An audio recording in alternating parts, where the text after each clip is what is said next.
TET 2025मध्ये जी पण document लागतात, caste certificate, domicile, N-C-L किंवा तुमची शैक्षणिक अर्हता 10वी, 12वी, ग्रॅज्युएशन, पोस्ट ग्रॅज्युएशन किंवा व्यावसायिक अर्हता डी-एड, पी-एड, टी-टी, सी-टी-टी ह्या सगळे डॉक्युमेंट तुम्हाला किंवा ते इतर समांतर आरक्षण बघा, दिव्यांग, अनाथ किंवा म्हणूया आपण प्रकल्पग्रस्त, माजी सैनिक, भूकंपग्रस्त ही सगळी डॉक्युमेंट जी आहेत ना ती 14 मेपर्यंतचीच असावी किंवा त्याच्या अगोदर काढलेली असेल तरी चालेल.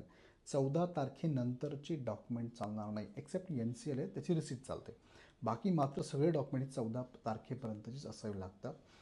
तुम्ही आता फॉर्म भरताना जरी त्या चुका केल्या असेल तर ठीक आहे, काही प्रॉब्लेम नाही, चुका असेल राहू देत.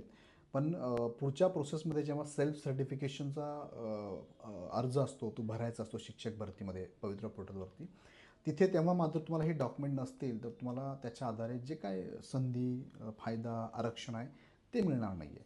सो हे लक्षात घ्या. आता भरलं आहे असू द्यात, पण मात्र भविष्यात तुम्हाला काळजी घेऊन तो फॉर्म भरावा लागणार आहे आणि हे डॉक्युमेंट नसतील 14 तारखेपर्यंतची तर मात्र मग तुम्हाला आरक्षण मिळणार नाही. सो काळजीपूर्वक फॉर्म भरा. आज फॉर्म भरण्याची लास्ट डेट आहे.